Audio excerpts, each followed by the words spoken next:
자, 여러분 예금 일반 김현철입니다.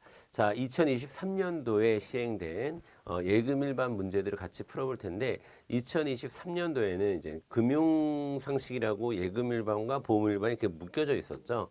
근데 이제 그러다 보니까 지금부터 우리가 풀어야 될 문제는 한 10문제 정도에 해당합니다. 하지만 이제 2024년부터는 자, 우편, 예금, 보험 이렇게 크게 세 가지로 나뉘고 각각 20문제씩 출제되니까 그 점 유의하시고 2023년도에 출제된 예금 일반에 해당하는 10문제만 지금부터 저랑 같이 보도록 하겠습니다. 자, 첫 번째 문제 같이 보도록 하겠습니다. 가와 다는 우체국 예금보험에 관한 법률 및 같은 법 시행규칙에 대한 설명입니다. 밑줄 친 가로 안의 내용으로 옳은 것은 이렇게 되어 있습니다. 자, 먼저 가부터 읽어보도록 할게요. 이건 시행규칙에 있는 내용인데요. 자, 잔액이 1만 원 미만으로 1년 이상 계속하여 거래가 없을 때는 거래 중지 계좌에 편입할 수 있습니다. 거래 중지 계좌의 편입은 매년 2회 실시합니다. 2회 실시한다. 자, 그 다음에 맞죠? 2회. 그러니까 1번 아니면 2번 아니면 4번이 정답이겠네요. 자, 나와 보겠습니다. 자, 저축성 예금의 예금자로서 우정사업본부장이 정하는 기간 이상 월부금을 납입하거나 우정사업본부장이 정하는 기간 이상 예치한 자의 예입액의 90%죠, 여러분. 90%의 범위 내에서 만기 전에 지급을 청구할 수 있습니다. 자, 그 다음에 다 보겠습니다. 최신 관서는 예금자가 예금을 하지 않거나 예금의 지급이나 변경 뭐 이런 것들을 아니한 경우 10년이죠. 10년.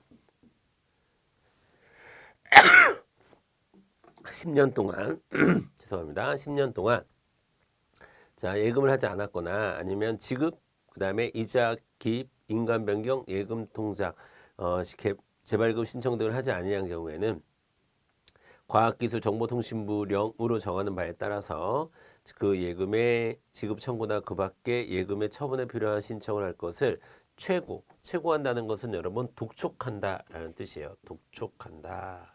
독촉하여야 한다라고 되어 있습니다.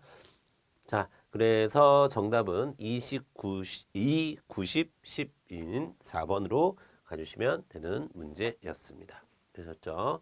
자, 그 다음에 2번 문제 보도록 하겠습니다. 자, 예금의 입금과 지급에 대한 설명으로 옳지 않은 것은 자, 1번 보겠습니다. 금융회사는요, 예금 청구서의 금액, 비밀번호, 청구일자 등이 정정된 경우에는 반드시 정정인의 정정 도장을 받거나 새로운 전표를 작성하도록 해야 합니다. 맞습니다. 자, 그 다음에 2번 직원이 입금 조작을 잘못해서 차고 계좌에 입금이 된 경우엔 금융회사는 차고 계좌 예금주의 동의와 관계없이 취소 처리하고 금융회사 정당 계좌에 입금할 수 있죠. 예, 맞습니다. 이것도 자, 그러니까 잘못 집어넣었어요. 근데 뺄 수 있어요. 그럼 빼가지고 다른 데다가 넣을 수 있다는 얘기예요. 자, 그 다음에 3번 금융회사는 실제로 그 받은 금액보다 과다한 금액으로 통장 등을 발행한 경우 그러니까 실제로 입금한 금액은 100만 원인데 통장에 200만 원을 찍혔을 때를 얘기하는 겁니다. 그러면 계약의 성립은 당연히 실제로 입금된 100만 원으로 성립이 되는 거니까 자, 예금주의 계좌에서 초과 입금액을 인출하면 됩니다. 예, 맞아요. 자, 그다음에 4번 송금인이 차고 송금을 했을 경우에 송금인은 금융회사를 통해서 수취인에게 반환 요청을 할 수가 있고 반환이 거절된 경우에는 반환 거절일로부터 1년 이내에 예금보험공사에 반환 지원 신청을 할 수 있다라고 했는데 여기서는 1년은 맞았는데 기준 시점이 틀렸어요. 반환 거절일로부터 1년이 아니라 자, 뭐라고 바꿔 주셔야 되냐면 차고 송금일로부터 자, 차고 송금일로부터 1년 이렇게 얘기해야 됩니다. 아시겠죠? 자, 그래서 옳지 않은 것은 4번이 되겠습니다. 4번이 틀렸고요. 자, 그 다음에 세 번째 상속 문제네요. 상속 가계도를 나타낸 것이다. 여기서 지금 C만 사망을 했습니다. 홍길동만 사망을 했고 상속에 대한 설명으로 옳은 것은 자 기본적으로 여러분 기본적으로 상속 대상자는 배우자와 직계 비속이 되는 거죠. 자 이렇게 되는 거죠. 여기는 이제 나중에 대습 상속이 나오면 뭐 될 수도 있겠네요. 자 1번부터 그러니까 요 정도만 그림을 보고 요 문제만 보고도 요 정도는 판단할 수 있어야 돼요. 상속 대상자까지는 판단이 가능하셔야 되고 자 1번 보겠습니다. 자 C의 사망 당시 G가 나왔네요. G가 상속 결격자였습니다. 그러면 상속인은 총 3명이다 라고 하는 게 아니라 자, 이 G가 상속 결격자였을 때는 누가 상속을 받게 되는 거예요? 자녀 3의 배우자인 H가 상속을 받게 되는 거죠. 이 사람이 상속 결격자가 되면 이런 것을 우리는 뭐라고 부릅니까? 대습상속이라고 부르고 우리나라는 현재 대습상속을 인정을 하고 있습니다. 대습상속 제도에 따라서 G가 받아야 될 상속분은 H가 받게 되는 겁니다. 되셨죠? 그러면 여전히 상속 대상자는 총 4명이 되는 거죠. 그렇죠? 총 4명이 되는 겁니다. 자, 그러니까 1번 틀렸고요. 2번 보도록 하겠습니다. C가 정기 적립 기간 중에 사망을 했습니다. 그러면 E는 F와 G의 동의만으로도 C의 적립 계약을 승계할 수 있다라고 했는데 아니죠. C의 적립 계약을 승계하기 위해서는 자, 2번 승계하기 위해서는 상속인 전원의 동의가 필요합니다. 그 얘기는 지금 이 문제에서 자, FG뿐만 아니라 D의 동의도 필요하다는 거죠. D의 동의도 필요하다. D의 동의도 있어야 된다라는 거예요. 자, 1번은 대습상속에 대한 문제였고요. 대습상속의 문제니까 G가 받아야 될 상속분은 H가 받게 된다. 그러니까 H도 상속인의 하나다라는 얘기고 자, 그러면 E도 틀렸습니다. 승계할 수 없습니다. 자, D의 동의도 필요한 상황이고요. 그 다음에 3번 보겠습니다. 자, C의 사망 당시 유언으로 전 재산이 9억 원이었네요. 이런 경우는 여러분 다 9억 원이에요. 제가 어떻게 알았냐? 상속 대상자가 4명이잖아요. 그럼 9억 원입니다. 왜냐하면 그렇게 해야 계산하기가 쉽거든요. 상속 대상자가 만약에 2명이다. 그러면 우리가 5분의 3, 5분의 1을 해줘야 되잖아요. 왜냐하면 배우자는 다른 공동상속인이 받는 것보다 50%를 가산해 줘야 되니까. 자, 그러면 만약에 2명이다. 그러면 배우자 5분의 3, 자녀 5분의 2 이렇게 주면 되겠고. 그러니까 보통 5억이 나오고 5억이나 10억 정도가 나오겠죠. 자, 그런데 만약에 상속 대상자가 3명이다. 배우자 포함해서 3명이다. 배우자 1명에 자녀 2이다. 뭐 이런 경우라고 한다면 여러분 보통 재산이 7억이나 14억이나 21억이나 이렇게 나올 거예요. 왜냐하면 7분의 3, 7분의 2, 7분의 2를 해줘야 되니까. 그런데 자 그렇게 계산을 해야 50%를 더 가산하게 되는 거거든요. 자 그래서 근데 4명이잖아요. 배우자를 포함해서. 그러면 상속재산 대부분 9억이 나올 겁니다. 9억이나 18억이 나올 거예요.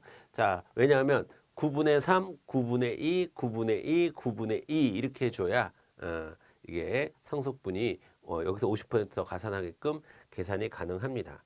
자, 사회단체의 기부에 대해서 여기서 보면은 유언 상속을 인해서 법정 상속인이 법으로 정해져 있는 상속인이 상속을 받지 못할 때에 그들이 사용할 수 있는 방법이 그들의 권리를 찾을 수 있는 방법이 유류분 청구거든요. 유류분 청구는 원래 받을 수 있는 상속에게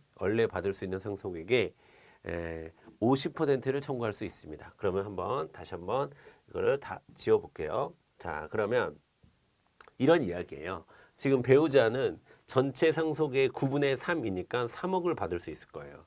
근데 9억을 남겼으니까 9억 곱하기 9분의 3 하면 3억 아니겠습니까? 그 다음에 자 나머지 직계 비속 같은 경우는 2억을 받을 수 있습니다. 그래서 총 9억이 3억, 2억 이렇게 갈 거예요. 그런데 자 모두 이 9억이 어디 사회단체에 기부가 되었기 때문에 그 사회단체에 유류분을 청구할 수 있는 금액은 자 자신들이 받을 수 있는 금액의 50%예요. 그러면 자 배우자의 경우에는 1억 5천을 그 다음에 자녀들은 다 1억을 청구할 수 있겠죠. 유류분 청구는 50% 청구가 가능한 거니까. 자, 그러면 3번 보면 C가 사망 당시 유언으로 전 재산 9억 원을 사회단체에 기부하여 공동상속인 모두가 유류분 반환 청구를 만약에 한다면 이 중에서 E는 유류분의 금액은 1억 원을 청구할 수 있겠죠. 네, 정답 3번 되겠습니다. 되셨죠? 자, 4번 보도록 하겠습니다. 자, 합유설에 의하면 C의 사망 당시 F가 행방불명인 경우 F의 상속분을 제외한 나머지 상속분은 각 상속인의 요청에 따라 분할하여 지급할 수 있다라고 했는데, 자, 이것도 이거는 여러분 공유설과 합유설의 차이를 얘기하는 겁니다. 만약에 자, 이 중요한 거는 바로 합의죠, 합의. 합의가 있어야만 이제 해결할 수 있는 게, 합의가 있어야만 재산을 처분할 수 있는 게 합유설. 합의 없이도 각각 상속 대상자가, 상속인이 자기 마음대로 자기 재산을 처분할 수 있는 게 공유설입니다. 자, 그러면 자, C의 사망 당시 F가 행방불명이니까 F한테 자, 상속이 집행이 안 되잖아요. 그랬을 때 먼저 내 것만 먼저 집행해 주세요라고 얘기할 수 있는 건 공유설입니다. 공유설. 그럼 이걸 바꿔줘야겠죠. 이거를 공유설로 바꿔줘야 돼요. 만약에 공유설이라면 이게 가능합니다. 일단 F 건은 집행이 안 되더라도 F 건은 진행이 안 되더라도 나머지 건은 D나 E나 G 건은 이제 배분할 수 있다는 거예요. 그게 공유설입니다. 합의설은 반드시 합의가 필요합니다. 반드시 이 넷의 합의가 필요하기 때문에 자, 그렇게 분할하여 지급할 수가 없겠죠. 만약에 합의설에 따르면 네 명의 합의가 다 필요하기 때문에 이해되시죠? 자, 그래서 여러분 공유설과 합의설을 좀 어려워하시는 분들이 계셔서 간단하게 얘기하면 전체 합의가 필요하면 합의설. 그러니까 이거 합쳐서 소유하고 있는 거죠. 그 다음에 너도 소유하고 나도 소유하고 있고 각각이 소유하고 있는 걸 그냥 공유하는 수준이다라고 하면 그냥 합의 없이도 집행이 가능한 거예요. 이건 합의 없이는 집행이 안 되는 거고. 자, 그래서 3번에서 맞는 말은 3번밖에 없습니다. 되셨죠? 자, 그 다음에 4번 보도록 하겠습니다. 자, 채권에 대한 얘기네요. 1번 보겠습니다. 채권은 정부나 지방자치단체, 금융회사 또는 신용도가 높은 주식회사 등이 발행하죠. 자, 여러분 채권은 아무나 발행할 수 있는 게 아니에요. 채권은 아무나 발행할 수 있는 게 아닙니다. 차용증서인데 주로 그래서 우리가 국공채라는 표현을 많이 쓰잖아요. 주로 국가나 공공단체, 정부도, 그 지방자치단체도 포함됩니다.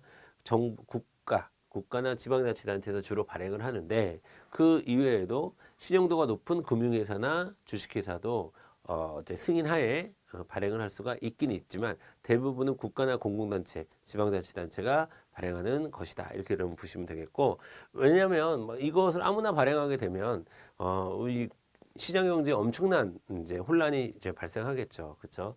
그래서 믿을 수 있는 곳만 채권을 발행하게끔 되어 있고, 그렇기 때문에 채권은 상대적으로, 여기서 상대적으로라는 말은 더 정확히 얘기하면 무슨 뜻이에요?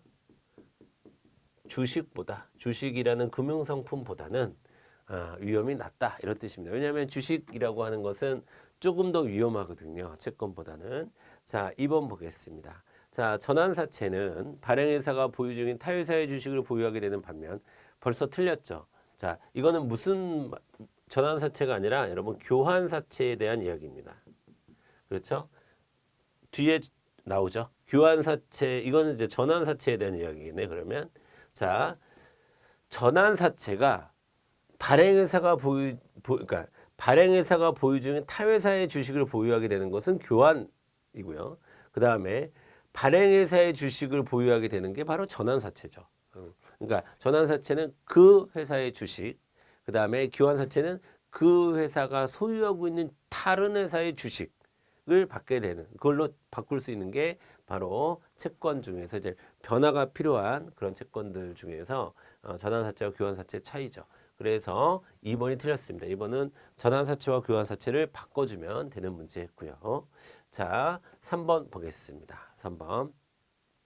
우리나라에서 주로 발행되는 주가지수 연계채권은 투자 금액의 대부분을 일반 채권에 투자하고 나머지를 파생상품, 주로 옵션에 투자하는 방식으로 운영된다라고 했는데 이거 맞습니다. 자, 그다음에 4번. 요거 이제 잘 나오죠. 첨가 소화 채권. 자, 주택 또는 자동차 같은 거 구입할 때 자, 의무적으로 매수해야 되는 여기서 중요한 것은 의무적으로 매수한다라는 거예요. 다른 것에 첨부 또는 가산되어서 하는 채권이다. 근데 그 크기가 작죠. 자, 매수해야 되는 채권으로 정부나 지방자치단체 등이 공공사업 추진을 하기 위해서 재원을 조달하려는 목적으로 발행하는 채권을 우리가 첨가소화채권이라고 합니다. 이거 개념 잘 알아두세요. 첨가소화채권 의무적으로 발행된다. 재원 조달을 목적으로 한다라는 거 잘 알아두시길 바라겠습니다. 자, 그 다음에 5번 넘어가겠습니다. 5번.